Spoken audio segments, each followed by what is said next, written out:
So in this kayak.com tutorial video, I'll be showing you guys how to book hotels with free parking on kayak.com. So once you open up kayak.com, I want you to make sure that on the main page you have stays highlighted, select your destination, and then go ahead and select your date. So for this example, I'll use Las Vegas, Nevada, and if all looks good, go ahead and press on search.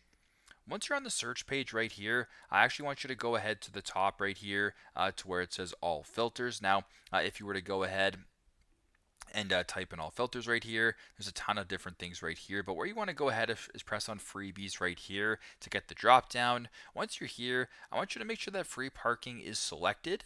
You'll see a check mark right here, then press apply. Now what you're going to be seeing right here is a bunch of different listings that have, or I guess offer, free parking with your stay. So very simple, very straightforward. This is how to book hotels with free parking on kayak.com. Thanks again for watching, and I hope this video helps.